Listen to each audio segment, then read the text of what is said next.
guys, Caleb here, back again with more Red Knot. This time we are going to read a book called Shadowfall, Book 1 of the Godslayer Chronicles by James Clemens. Now, I'm going to fess up here, I have actually read most of the first 3 chapters of this book. I started this book on my own.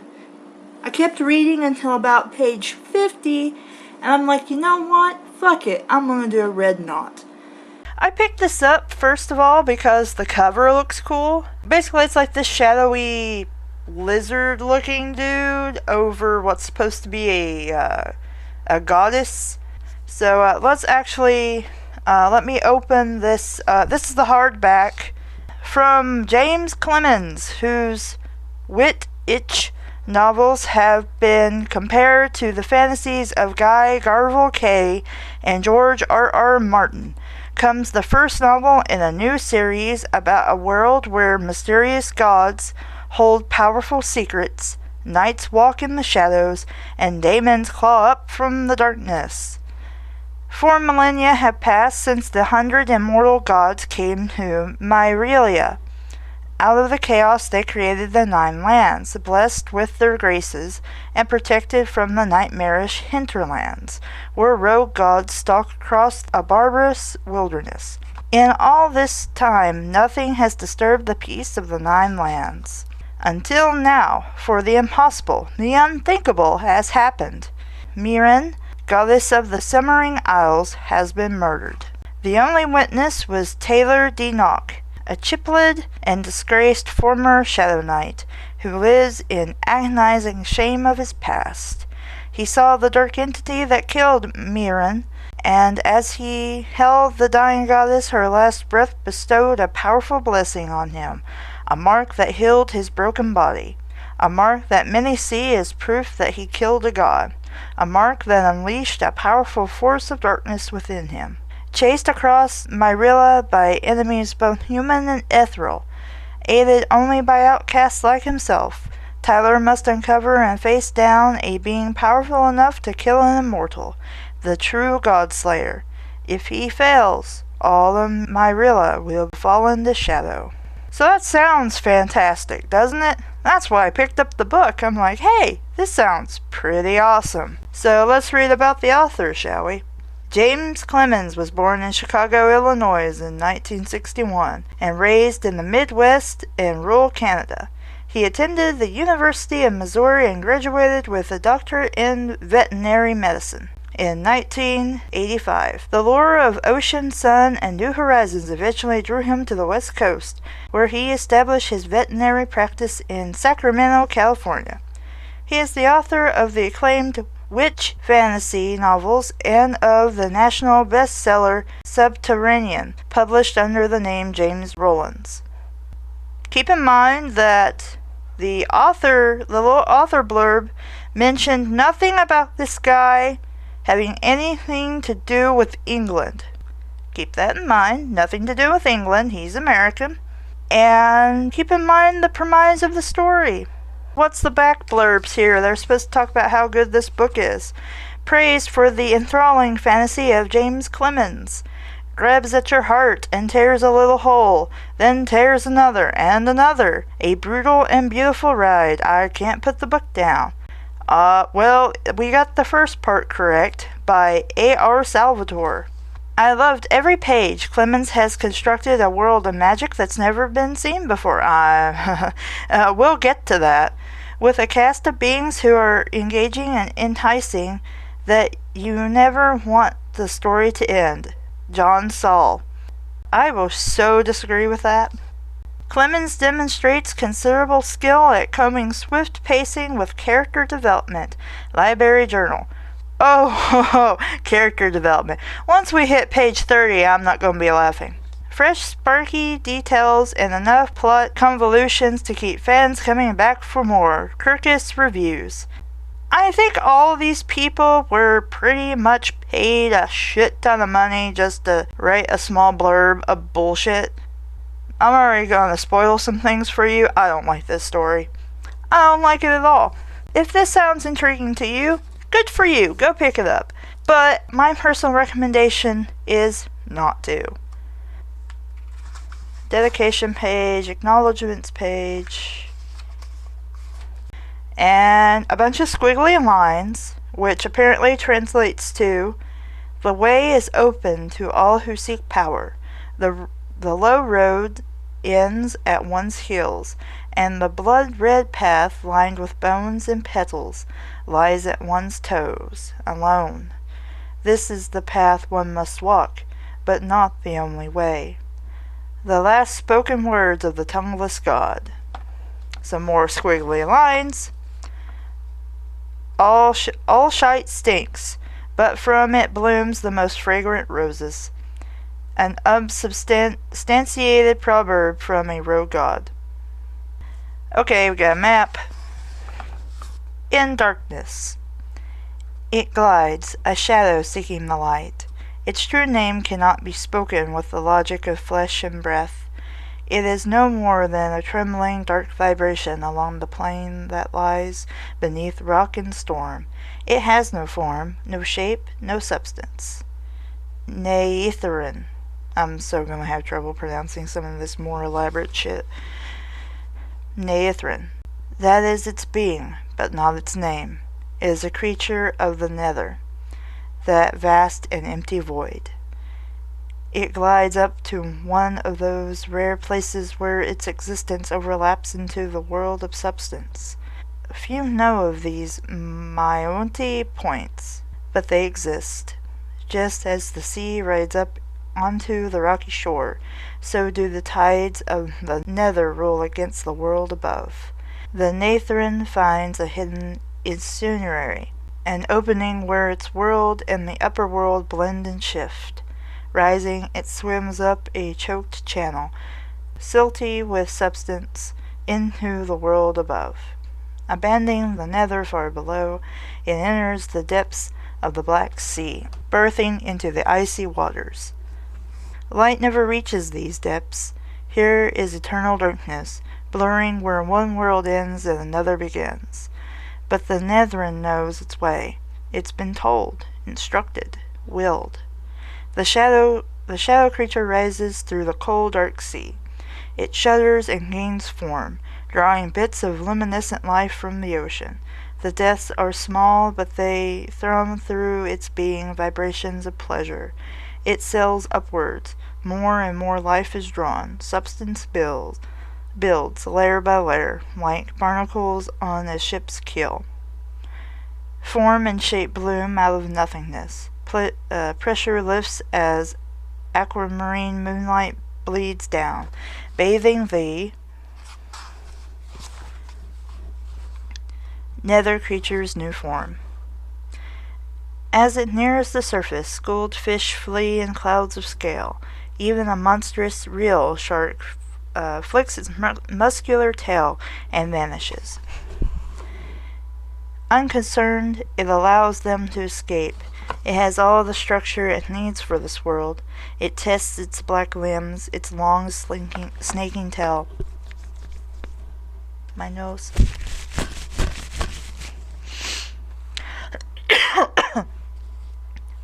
Its long snaking tail, and swims upward out of the dark womb. At last the Neithrin breaks the waves with a crested head and breathes the night's salt-soaked air, testing its lungs. Lidless eyes shine with a light that does not belong to this world. It stares across the foam-limbed waves toward the distant shore. Islands breach the waves, shoals, reefs, altos, volcanic peaks, an archipelago, the simmering isles. A hiss escapes the broken fish bones that make up its teeth. It swims towards its destination, the largest island of the archipelago. Eyes reflect the flickering lights that sparkle from the isle's crown peak and spill down its slopes into the sea, describing homes, streets, and ramparts. A few lamps even skip out into the waters, marking moored fishcraft, and masted deep whalers. The Nathering ignores all, knowing its purpose. As it crosses the ring of reefs, none note its undulating passage. Even the lesser moon hides her face behind fog and cloud. The Netherland moves through the sea water as easily as though the insubstantial reality of its home. Land rises beneath the waves. The Netherland resists touching such solidness, gliding through the shallows, remaining in water for as long as possible. But soon, force and blood and promise drive it from the waves. Clawed feet dig into the sand. Climbing upright, it balances with a long tail. Though it wears flesh and bone, edges blur with the shadows of the dark beach. It does not belong there. It steps forward. It must. Water sulces from the assassin's shoulders as it lurches forward. Steam rises from its scales. Claws drip with more than water. It moves across the sand, turning each step to molten glass behind it. It has come here to slay a god. Well, as a prologue, I'm assuming that is.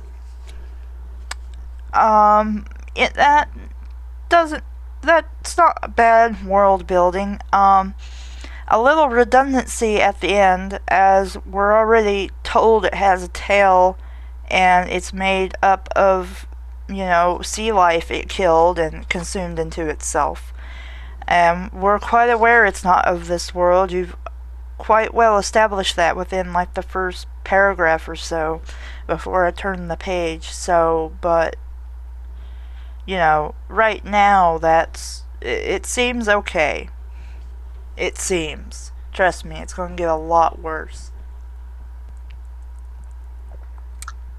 And then I'm just going to get mad. First, fall from grace. Hugh Moore, in, which is a noun. I don't know why I said in. Old litic, some scribbles. To be moist. 1.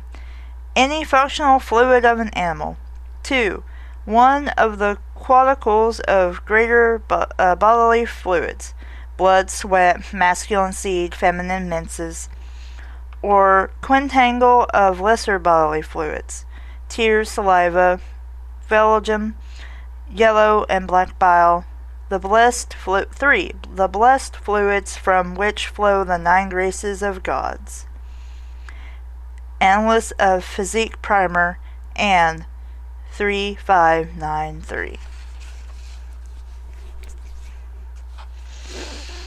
Do you see where this is going with that little description? Chapter 1. Punt. Some nights simply never end. Tyler Denock rolled to one knee atop the broken cobble and wiped blood from the scrub of dark beard under his chin. A moment ago, tossed out of the wooden frog, he had landed hard on an arm that was more club than limb. His support had given way, slamming him face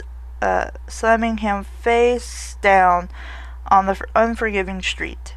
As he kissed the stones, he was reminded of an old adage.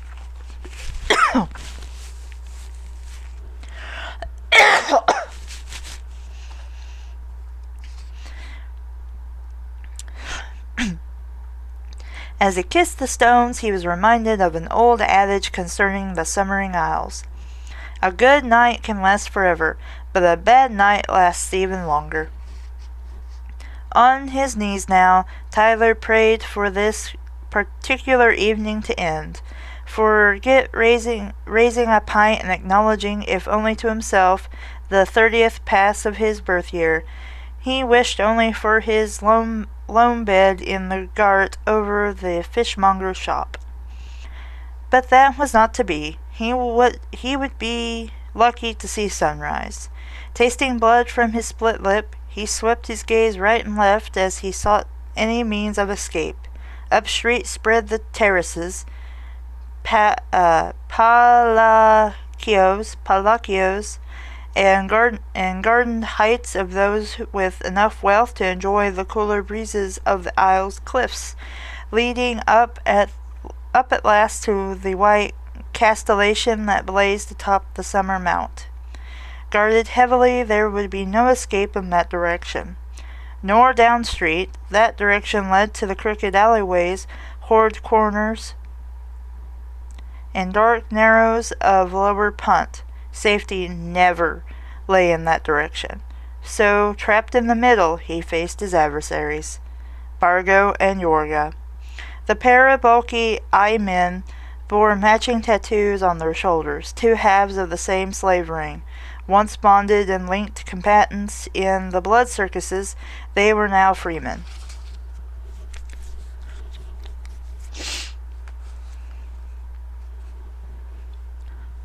My nose is so itchy.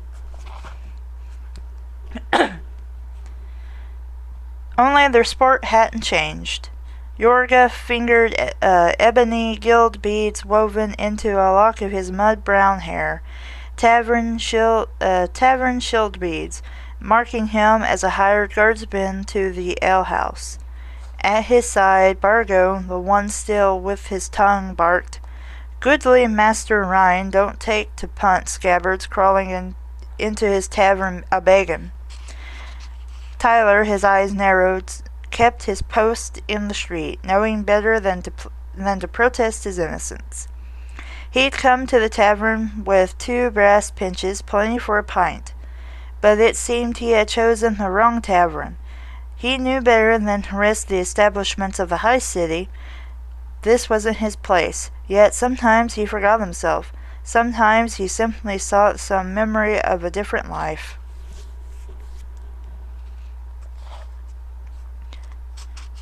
He shut out such thoughts and crouched on the cobbles as a warm black rain misted from the dark skies. It was not the pleasant, cleansing downpour of a true storm, but more of a fog that trapped the day's heat and held it to the islands.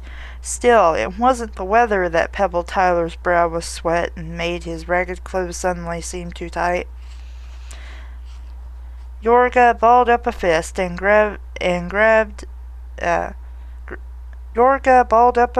and a garbled sound flowered from his scarred throat. Laughter. The pair of eye-men strode out from under the creaking sign of the wooden frog. Tyler was to be their amusement this night.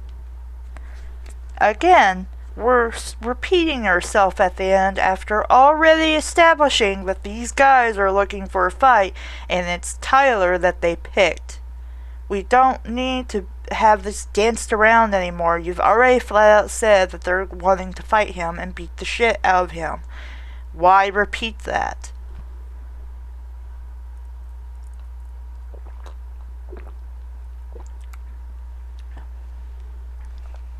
But okay, whatever. Yorga came first. Oh, for some reason we have this like little diamond thing. Like they just stood there for 30 minutes to an hour or for a length of time before anybody did anything. I don't know why we had to imply a time skip. Yorga came first, all fist and muscle, little finesse. I don't know why that needed its own fragment sentence, but okay. But still was not needed against Tyler. At least not any longer. Oh, skill. I got confused.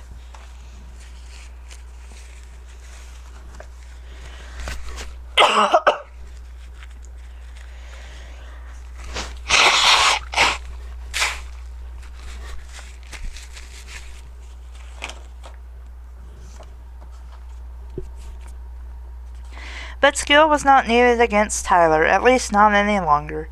Once a Shadow Knight, Tyler previously could have taken both with hardly a wind.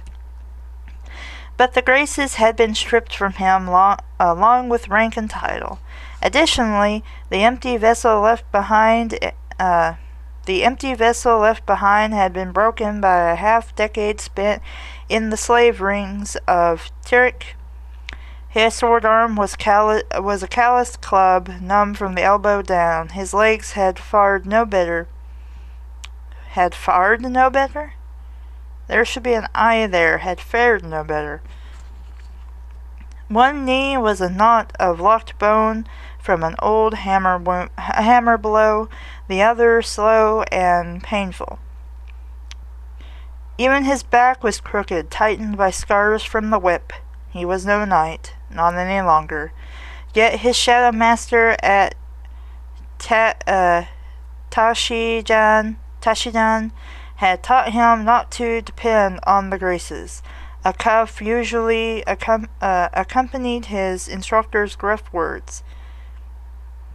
A cuff? A cuff? I don't know what that means. Why are you using such weird-ass words? Remember, the deadliest grace comes not from a god, but from the heart and mind of a cornered man. It seemed a small lesson compared to the size of the combatants here. The hulking Yorga, bare-chested and sweating of ale, I guess the heavy drinker, outweighed Tyler by half.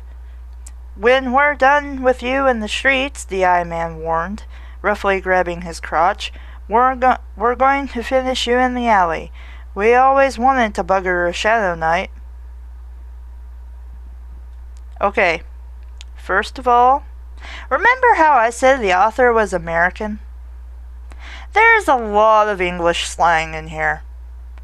And I'm not sure he knows what he's talking about, so anybody who is actually in England, let me know. However, I will give this guy points for putting in the fact that these are two dudes who are clearly douchebags that are going to rape him. However, keep in mind that these are two douchebags who clearly want to rape him after they're done beating him up for something that comes up later. Tyler narrowed one eye. Finally, it was clear why these two had chosen to harangue him. It wasn't his shabby attire, nor even his broken form. It had been the stripes tattooed on the sides of his face, running in jagged lines from the outer corner of each eye to ear, heralding his former rank, forever marking him. 3 stripes, 1 for page, 1 for squire, 1 for vowed knight. What he had once borne with pride was now a mark of disgrace, a fallen knight. He kept the stripes hidden as much as possible, letting his black hair grow long and ragged, hanging over his storm-gray eyes. He kept his head bowed away from the sight of others. Still, anger burned deep behind his ribs, a fire that never dampened. Yeah, I said that right, dampened. Though it might smolder to embers, it was always there, always ready to flare. Yorga lunged an arm at him, meaning to grab a fistful of hair. A mistake. Skylar rocked out of the way, pivoting on his clubbed arm. He lashed out with the other, swiftly bringing his elbow around to strike the bridge of Yorga's nose as he leaned down, bone crushed. Tyler didn't feel it, but he heard it. Along with the howl that followed, it wasn't a cry of pain so much as outrage. Yorga lurched backward, blood spraying from both nostrils. Bargo roared, coming around his partner's side. Tyler rolled to his scarred back, kicking out with his legs. He knew where to strike. The heels of his boots smashed into the larger man's knees. Bargo's legs flew out from under him. He toppled forward, toward Tyler, arms outstretched, face a mask of rage spill flying. Tyler, still on his back on the cobbles, rolled to the side, wrapping himself in his tattered cloak. Bargo crashed to the stones beside him, landing as Tyler had a moment before face first. But the slave fighters knew how to work together. Yorga's fingers clamped onto Tyler's ankle, with blood flecking from his snarled lips. Yorga hauled Tyler toward him. As a squire, Tyler had once fallen off his horse, tangled a boot in the stallion's snurrup, and had been dragged behind the beast. Yorga was stronger. With a grunt, Tyler flipped from his back to his stomach. The Eye-Man had a grip on his mangled leg, the one with the frozen knee. It was like holding a bent shepherd's crook. You mean staff? Like the curve of the staff? The twisting forced Yorga to loosen his grip, lest his own wrists be broken. Partially free, Tyler... Okay, I just want to say something. It mentions that this Yorga dude is stronger. So, but what does that have to do when in the next paragraph he manages to flip on his stomach and move his leg, which the knee doesn't really work anymore, manages to force the guy to let him go, because if he doesn't, he'll probably break his wrist. So what does it matter that this Yorga guy was stronger? What does it matter that the horse was even when he fell off a horse? What does that matter? It doesn't matter. There's no point to that, because the next paragraph, we didn't need to even know that. We could have just jumped to this next paragraph. Like, really? Partially free, Tyler slammed his boot heels together, catching 3 of Yoga's fingers between them. Yorga half lifted Tyler and tossed him away. I thought you said he let go of him, otherwise he would have broke his wrist. The reason it was like holding the twisting horse Yorga to loosen his grip, but not let go. Okay. Catching 3 of Yorga's fingers between them.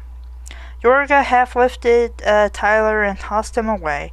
He rolled on a shoulder and allowed the momentum to put distance between himself and his attackers. He stopped in a half crouch, back to his enemies, glancing over his shoulder. He ached everywhere, his small reserves of strength ebbing. Yorga helped up Borgo. Fire burned in both men's eyes. Tyler had caught them by surprise. That was over. Together the Eye-Men approached, stepping to either side to flank him. "Hold!" The voice froze them all. It came from farther up the street. Borgo and Yorga parted to reveal a single figure in a black surcoat, trimmed in silver, with a matching cloak, standing still. No chain, no armor, no shield. Only a sheathed sword hung at his waist. The black diamond on the hilt's crumple glowed with its own light. That was all the protection needed here. The figure had been blessed in grace, a shadow knight. The same light from the diamond shone in the eyes of the warrior. Tyler could not match that gaze. He turned askance. A wind caught the edge of the knight's cloak, willowing it out. Maybe it was a trick of the moonlight, but as the cloak swept across the knight's form, darkness consumed the figure, vanishing him halfway. Tyler knew it was not a trick of the light. For some reason we have ellipses there, but a blessing of shadow, the grace of such nights, to move unseen, to shrink into darkness and away. At night there was no greater foe. Bargo and Yorga knew this and bowed out of the way, heads lowered, backs bent. Yorga dropped to a knee as the knight stepped past him. "What is the mishap here?" the knight asked, his heavy gaze settling on Tyler. Rather than looking up, Tyler maintained a focus on the knight's boots. There was much to tell from a man's boots. Calfskin and molar horn. Fine-tooled leathers from the greater coast, worn well at the arch from riding hundreds of reaches in the stirrup. Since none of the Simmering Isles were more than 5 reaches across, the knight must be an outsider to this sea-locked realm. Perhaps a blessed courier from another god realm, or perhaps a new conscript called in service to the god here, Marin of the Simmering Isles. Either way, he's new to his cloak, Tyler concluded, or he wouldn't scuff his boots on such a petty street brawl. Bargo finally coughed loose his tongue. This scabbard were a beggin' in goodly Master Ryan's tavern house. We were bending his arm a bit to send him back down to punt." "Is that so?" the knight asked. Tyler heard the wry amusement in the other's tone. "From my vantage, I'd say he was the one doing the bending," Bargo blustered. The boots Tyler had been setting stepped closer. "Your name's, Sirrah?" "Yeah, not just sir, it's Sirrah." Tyler remained silent. He didn't bother to look up. There was no need. The knight's features would be hidden behind a wrap of masculine, a face cloth cut from the same blessed material as the knight's cloak. All that was ever seen of the knight's face were the eyes and the triple stripes that blended into the masculine. "Is what they claim true?" the knight continued. "You are aware, Sirrah, that begging for coin is not allowed after sunset." As answer, Tyler reached into his pockets and tossed the pair of brass pinches on the cobbles before the knight's toes. "Ah, so it seems the scuff here has a coin or two. Sarah, perhaps your pinches are better spent in a tavern of the lower city." A toe nudged the bits of brass back towards Tyler. Such rare kindness earned a curious glance towards his benefactor. The knight was tall and lithe, a willow switched in a cloak. His face was indeed wrapped in masculine. Eyes glowed at him. Tyler saw them pinch in surprise. Pinch in surprise? Shouldn't they widen in surprise? A step was taken back. "He's a stripped knight," Bargo said. "A shitting vow-breaker." Tyler pocketed his coin and gained his feet. He stared the knight up and down, anger burning away shame. He read the disgust in the other's stance. He met the other's gaze fully for the first time. "Fear not, disgrace is not contagious, sir. S.E.R." He turned swiftly away, but not swiftly enough. "Sir Knock. S.E.R. Knock. ... The knight spoke his name with a raw shock. "Tyler Sir de Knock." Tyler's step faltered 1,000 reaches from his homelands, and he still could not escape his cursed name.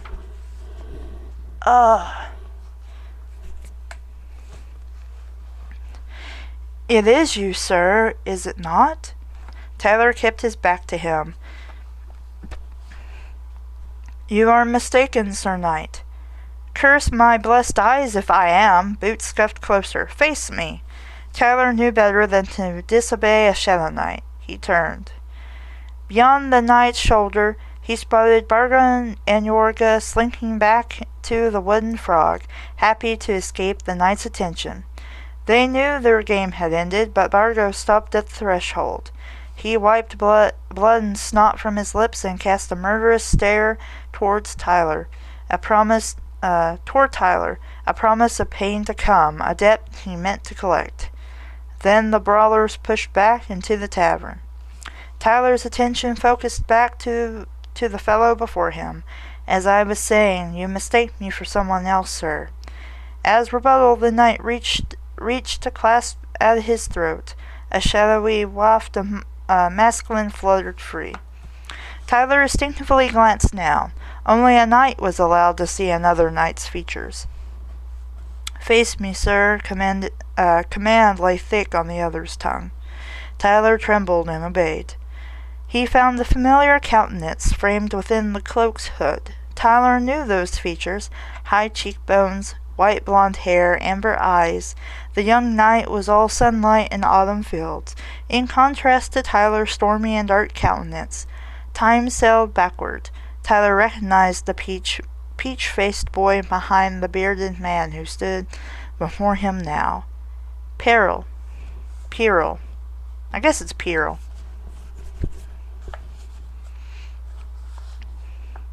The last time he had seen this face, there had been only 2 stripes.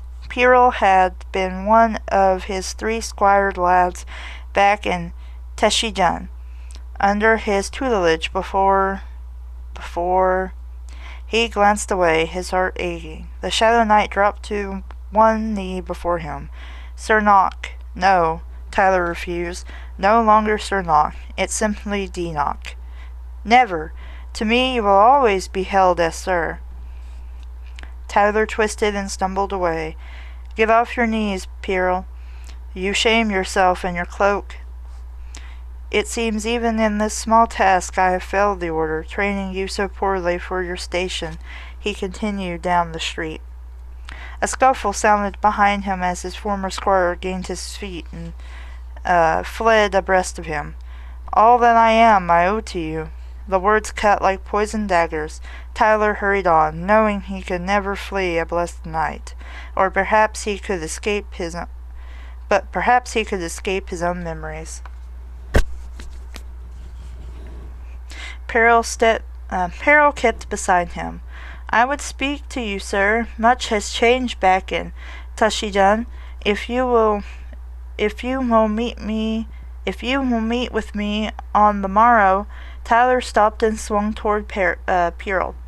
His chest heaved on swells of shame and misery. "Damn your eyes! Look at me, Pyrrell." He held up his crooked arm. "The knight you knew is gone, long buried. I'm a scabber out of punt. Leave me to my hole and seek me out no more." His outburst thrust the other back a half step. In the knight's face he saw the boy again, wounded and at a loss for response. The young man stared up at the lesser moon's glow.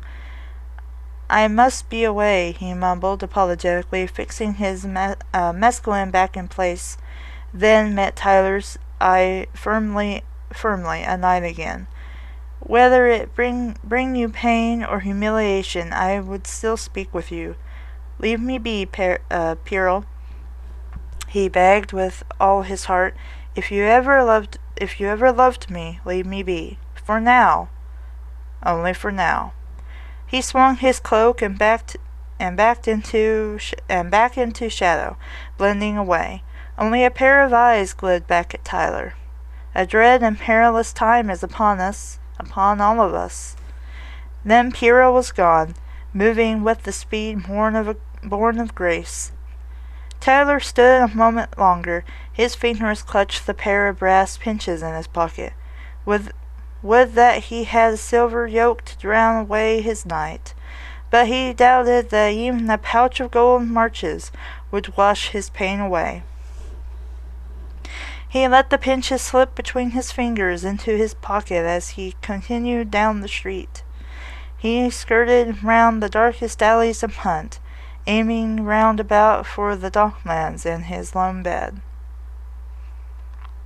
On the morrow he would seek a boat to another island. He did not want to be known or remembered. He would lose himself again, sinking into the solace that came with anonymity. I so butchered that word. Still, Pyrrell's words stayed with Tyler as he hobbled along. A dead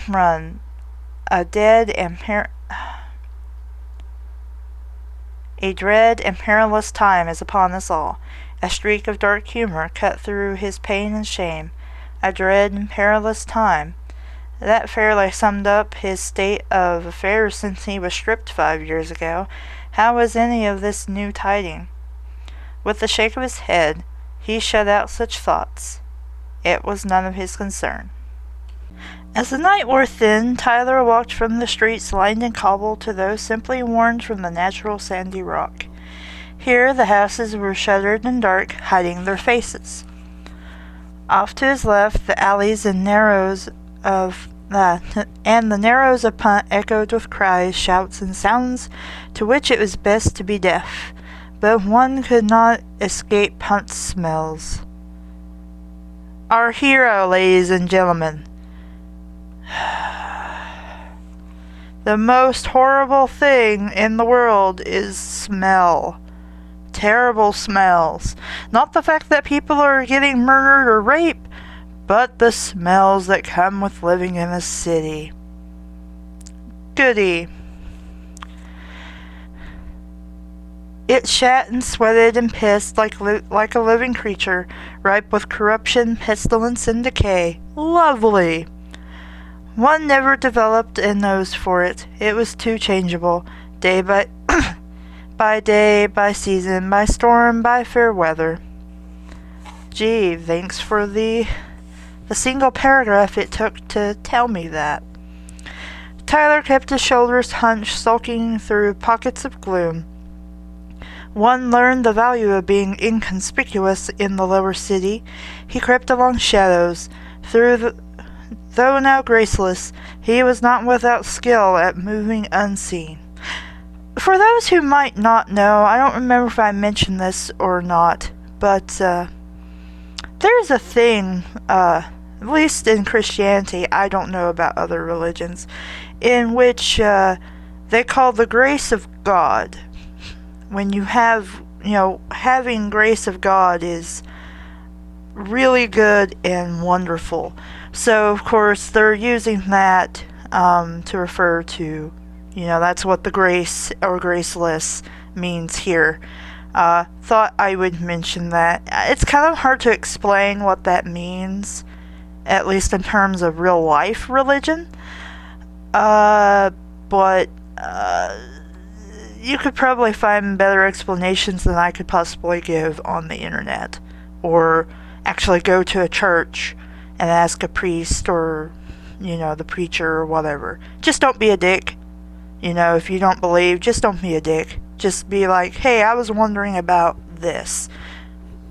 And I didn't want to Google it. I thought maybe I'd get a better answer if I came and asked somebody who actually believed. But anyway, where was I? Though now graceless, he was not without skill at moving unseen. He rounded past Gillian Square with its empty gallows and cut through Chantry Row. I gotta scratch my nose. With its tanners and dye works. Still, he could not fully escape Punt's gaze. It leered at him as he crawled home. It screamed and laughed and watched him from 100 dark windows. Yeah, I was reading that right. He hurried over Lumberry Bridge as its stones spanned the stagnant canal that drained the upper city, carrying away its refuse and bile.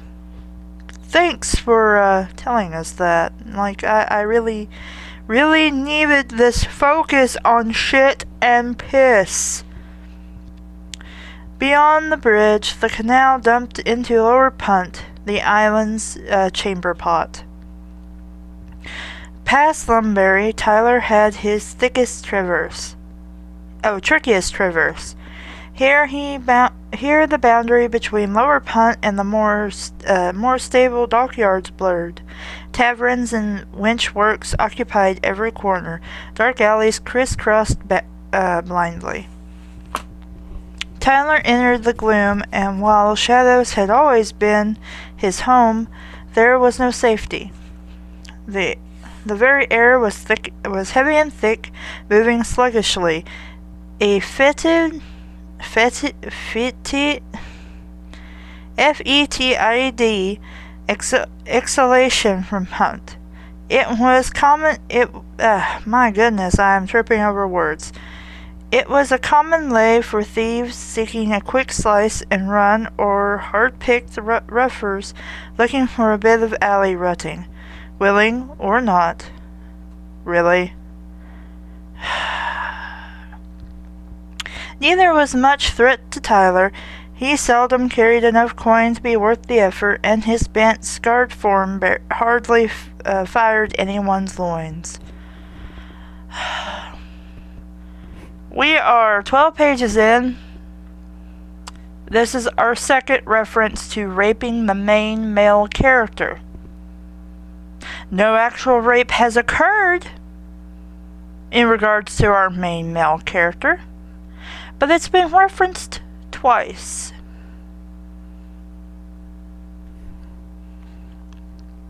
So he hurried through these last alleys, already picturing his straw-filled bed. But as he rounded the darkest patch, entering a small square of derelict buildings, his feet suddenly stopped as surely as if he had run into a wall. A waft of scent had almost dropped him to his knees. Not foul, but the sweetest bouquet, lavenders and honey bloom, bright against the darkness. It was silk and a child's laugh. What? What? Why don't you just say it was like really fucking pleasant? What? Unnecessary elaboration. We're trying too hard. Tyler stood, planted on the sandy stone of the square. How could he walk away? He doubted he could even be forced away. Tears welled in his eyes. The darkness scintillated with the sweet water scent. All he could do was search for its source. What beauty could bloom in such shite? Then a scream shattered the night, startling him back into the dangers that lay in the shadows of Punt. It was a man who cried out, and Tyler had never heard such terror, not in all his years. There followed the bright sound of sword on stone, shouts accompanied in chorus, panicked, close, the neighboring alley, footfalls echoed, running away. No, toward him. Tensing, Tyler twisted round. He was momentarily unsure where to flee. Then a figure unfolded from the darkness before him.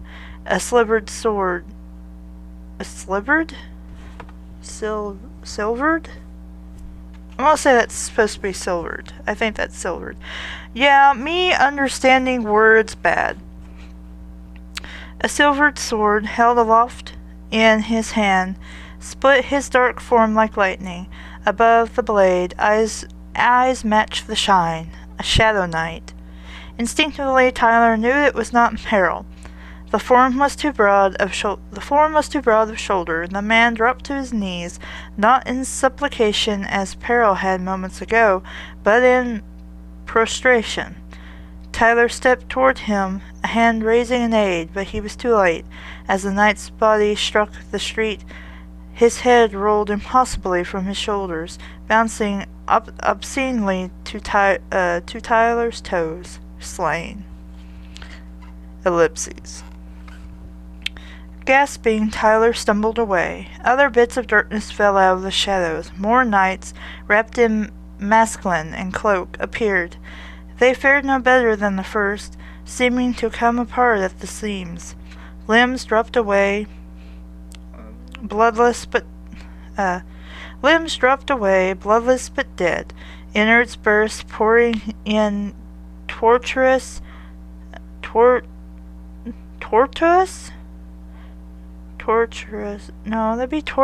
loops from bellies. One knight collapsed in on himself as if his bones had suddenly jellied.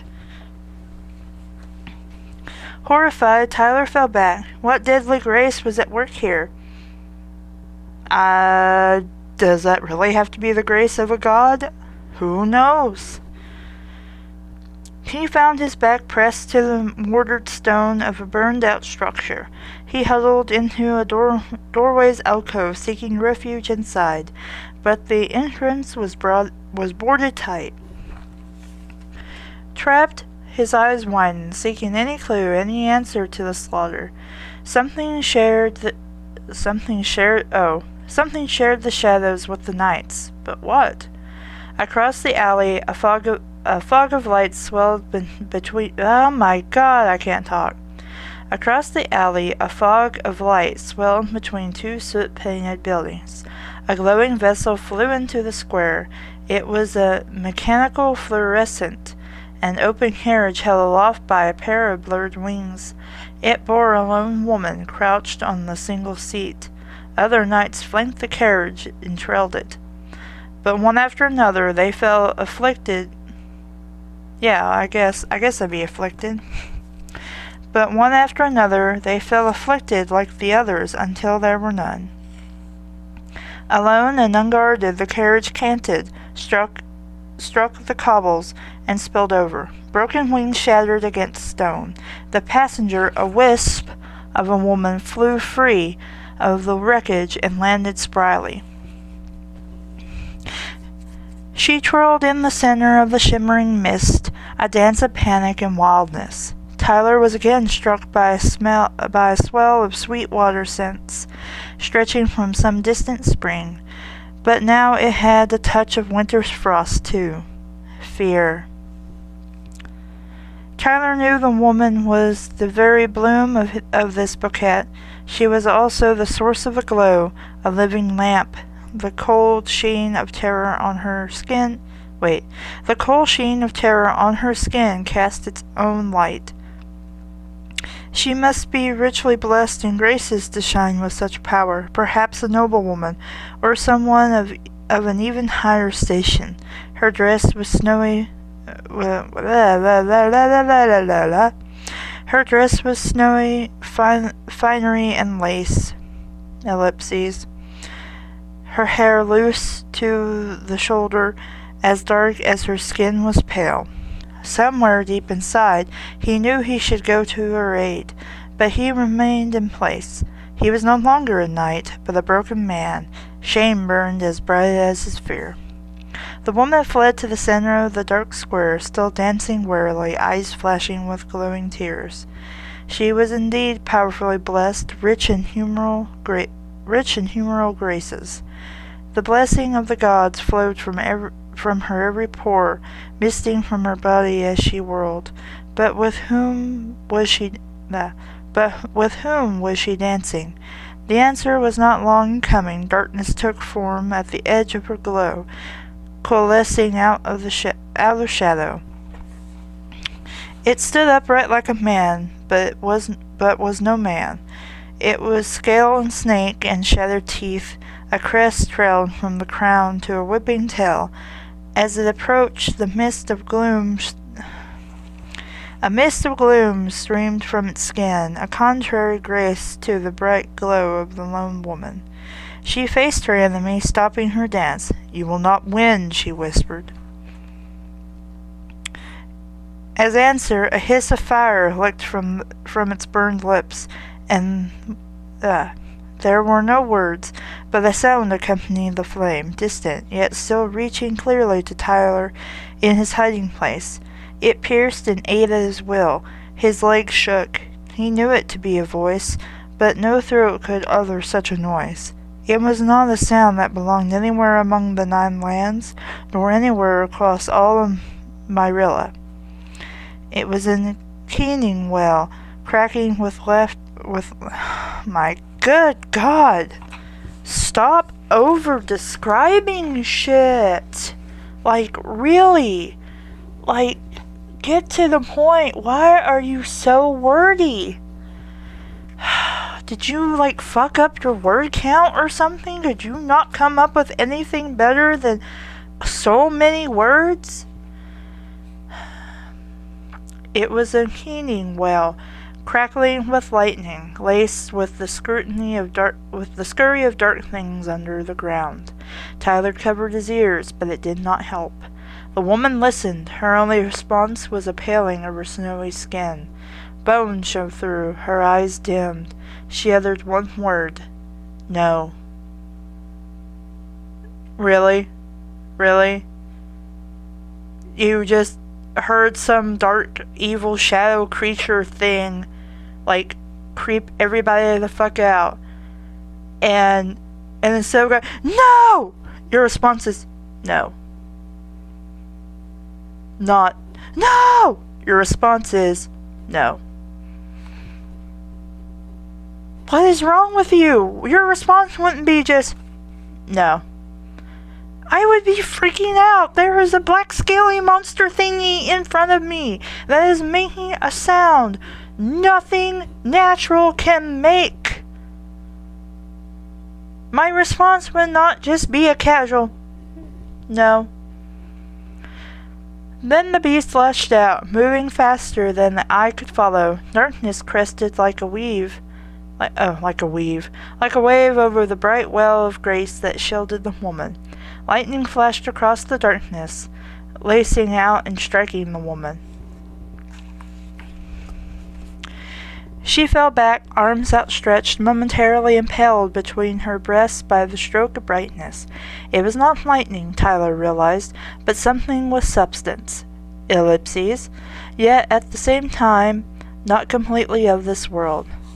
Yes, we have established this. Pierced through the chest, the woman cried out, a wail of a songbird, sharp and aching. Wouldn't it be more like the wail of a mourning dove, then? Whatever. I'm just like the wail of a songbird. If she's crying out, it wouldn't sound anything like a songbird. It would sound like she's screaming, and it would be horrific because her chest just got ripped open. The beast pursued, leaping. Darkness swallowed the woman away, rolling over her. Both vanished in the streaming gloom of the creature's shadow. Tyler held himself clenched.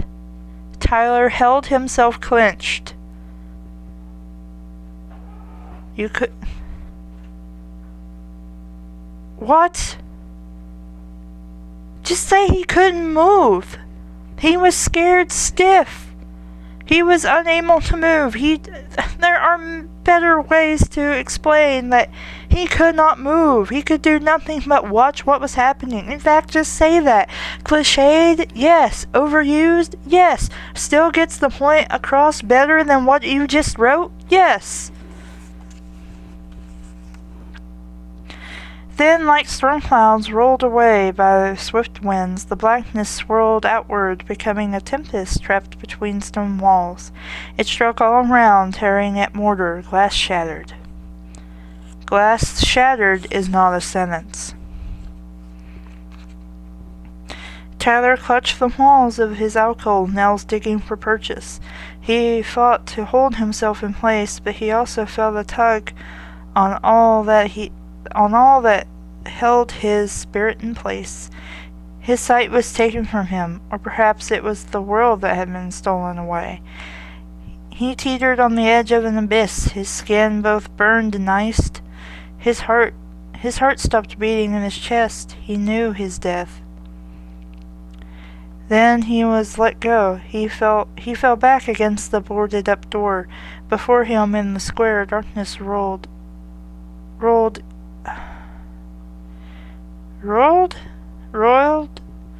into a great vortex, as if draining away down some unseen well. The darkness whirled, growing smaller, then it swept down and away. Across the ravaged square, the beast was nowhere to be seen. All that was left was the woman's form sprawled in the center of the square. Her limbs still glowed, only weaker now. Rivers of brightness ran and pulled out from her form. Blood, shining with the richness of powerful graces, flowed from her. She did not move. Dead. Tyler stumbled from the alcove. He sensed in his bones that whatever had entered Punt had vanished away. Still he dare approach no closer. He headed away, past the bodies of slain sprawled in their blessed cloaks. The night seemed like ghosts, blending with the shadows. Though the wearers were dead, the cloth still maintained its grace, working to hide its owner even in death. As Tyler skirted the square, the scent of flower petals and warm sun swelled around him. He turned, knowing the source. The pale, misty beauty remained unmoving on the stone. From this angle he spotted the black hole pierced through her chest, as wide as a fist, blackened and whisked with curls of smoke. So again, ladies and gentlemen, our hero just stands there and lets somebody die. Granted, he didn't know what to do, and he's not a knight anymore, so I can forgive him on that, to that extent. But he already says he knows that whatever that was has left. There is no longer any danger for him to approach this woman and see if she's okay or not. Or to go find a guard or something and alert them to the fact something horrible just happened. Instead, he's just going to leave.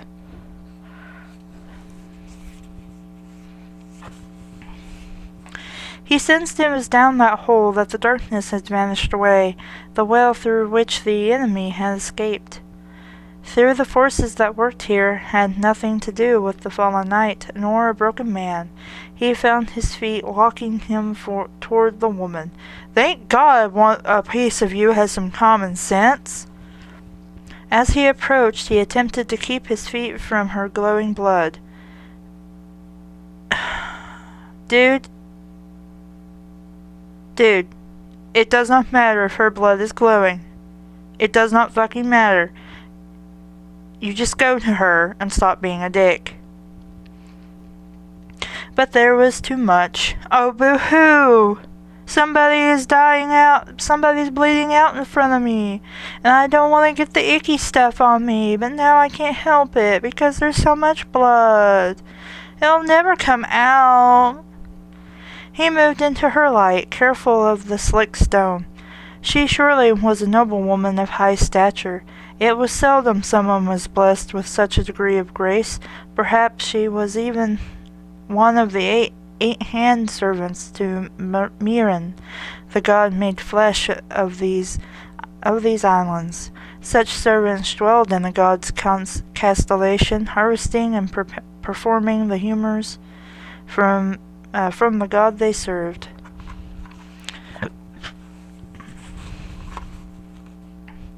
Tyler eyed the castellation blazing atop the isle's highest point, Summer Mount, the seat of Mirren. If he was right, if the last had indeed been in service of this realm's god, he pitied the hand behind this attack.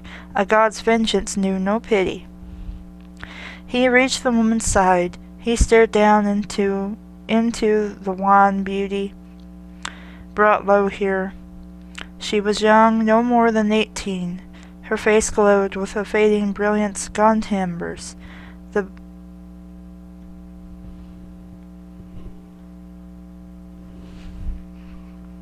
That was strange. Anyway. Sounded like somebody was like, hello.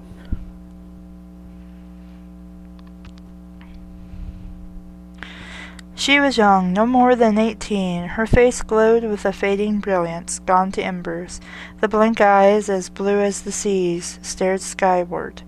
Then those same eyes twitched in his direction, seeing him.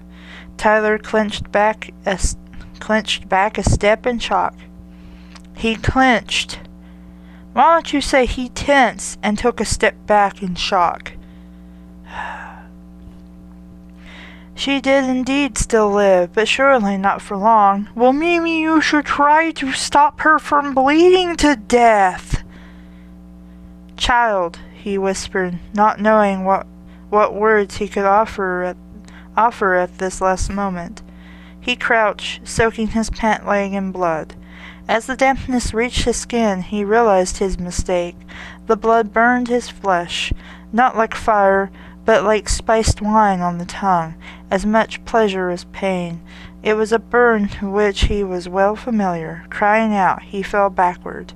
Fingers latched onto his wrist, holding him, squeezing like the iron manacles that had bound him for 5 years. He escaped in horror. The woman was not dead. Then again, how could she be? She was not a woman at all. Tyler knew who lay before him now, who clutched him. It was not a handmaiden.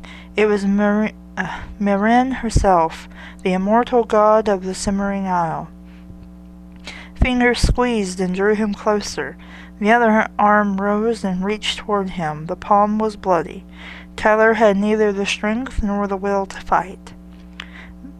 The reaching palm struck his chest as if to push him away, while the clutching fingers pulled at him. The blood on the outstretched hand blazed through both the rough-spun cotton of his shirt and the soft linen of his underclothes.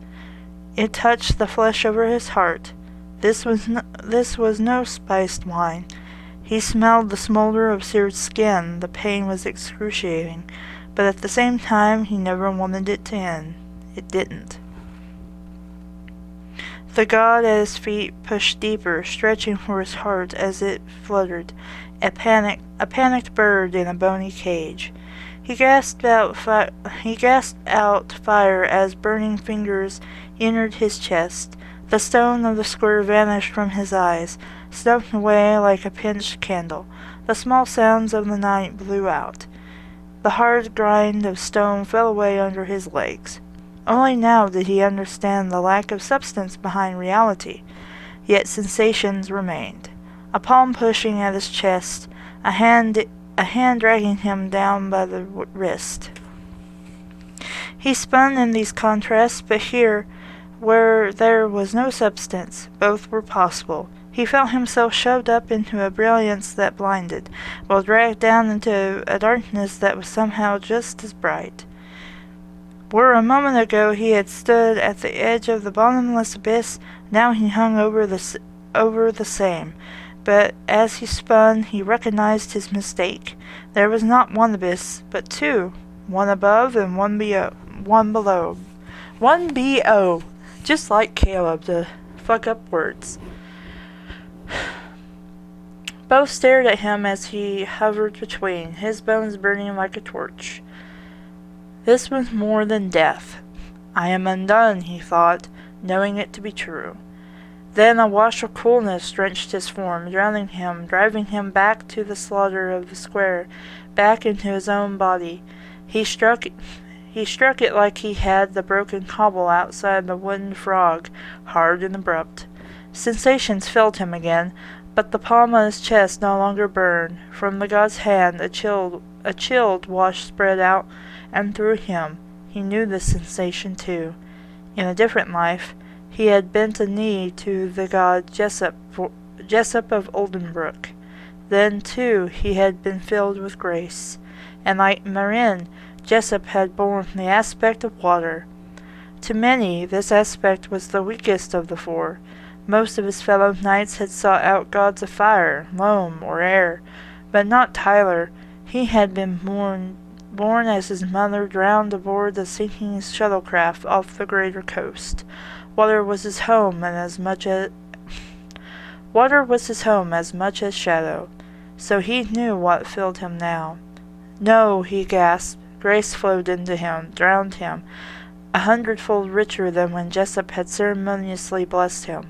He didn't deserve this honor. He could not face it, but he also could not escape it.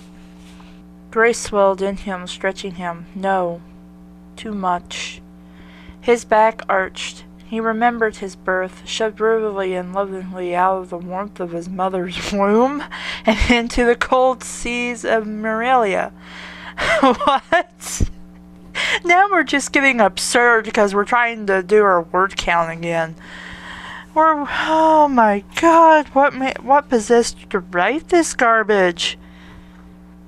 This is so dumb. Like, pointless even. Then, too, he had breathed water, momentarily one with the sea, until salt burned and lungs fought to cry.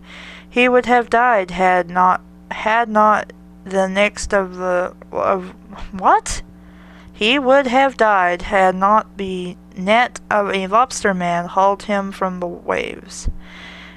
But who will save me now? Water surged through him. He could not breathe. He craned, stretching for air. Too much. Something gave way deep inside him. The swell of water sprouted up and drained down, spewing from him in racking spasms.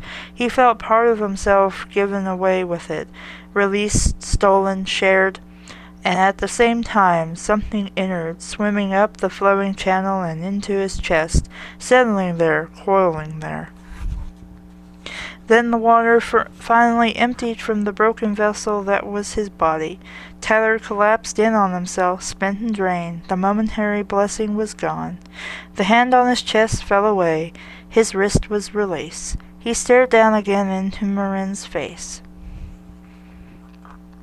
Her soft skin no longer glowed, but her eyes still stared at him as dawn finally broke over the island, taking the edge off the gloom. Marin would recover. Like all the gods, she was immortal, undying, eternal. Her lips moved, but no words were spoken. He thought he had read the word pity on those perfect lips, but maybe it was just something in her eyes. What did she mean? Lie still, he urged, leaning closer. Help will come. A small movement, a tiny shake of her head, and a sigh. Her lips parted again. He cocked his head, bringing his ear closer. Her breath was cherry blossoms on a still lake. Ribbon scar, she whispered. It was not a figment of thought, but a simple command. Tyler's brow pinched at the strange word. Ribbon scar? He faced her, a question on his lips. What? Then he saw the impossible before him. It took all his breath from him. Marin lay as she had a moment before, but now all light faded from her. Not just the glow of her graces, but all that separated the living from the dead. Her eyes still open, went empty and blind. Her lips remained parted with her last word, but no breath escaped. Her lips remained parted with her last word, but no breath escaped them. Both as Shadow Knight and as a slave, he had come to know death. But here it was not possible. Gods do not die. A strident burst of horns startled him, driving him to his feet. He twisted around to find a dark shadow sweeping at him with the swiftness of a black gale. He fell back, fearing the beast had returned, but glowing eyes stared down at him. Shape took form, a familiar one. The cloak billowed out, then settled to narrow shoulders. Peril, Tyler said, relieved that his former squire had not been a part of the slaughter here. In the distance, the horn blared again. Shouts now could be heard. The Castilian guards were closing in. The young knight took in the scene. What have you done? He asked in a rush. Tyler frowned at such a strange question. What do you mean? Tyler glanced down at himself. He was covered in blood, Marin's blood. In the center of his chest, a perfect palm print had been burned through his shirt and linens. The skin beneath was as black as the scorched edges of his clothing. He touched the flesh, no blistering, just a black stain. He was marked. Tyler lifted an arm. You can't think I saw you earlier. And I you, so? Peril eyed him from head to toe. Look at yourself. Why? Further words died as he finally understood. Perhaps he had been too numb by the events, or perhaps it was like a pair of well-broken boots, easy to forget once donned. Either way, he finally noted the straight hold of his back, the breadth of his shoulders, the strength in his arms and legs. You're healed. Before he could react, Castilian guards pounded pounded into the square, bearing pikes and long swords. Cries arose as the bloody sight struck them. Many fell immediately to their knees. The stronger fanned out to shield the square and attend to the knight's victims. A full complement surrounded Marine, driving Tyler away at the point of a blade. "Do not say a word," Peril hissed in his ear, staying at his side. Tyler stared at the... My goodness. "Do not say a word," Peril hissed in his ear, staying at his side. Tyler stared at the many drawn weapons and obeyed. A fresh cry erupted from the crowd around the fallen god. "She's dead," one man shouted.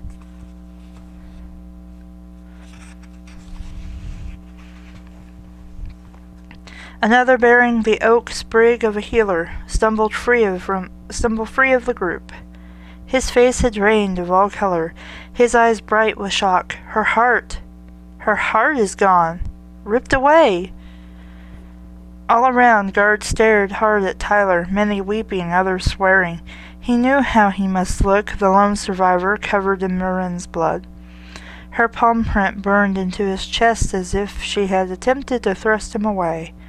And on top of it all, he was healed, cured, made new again. A cadre?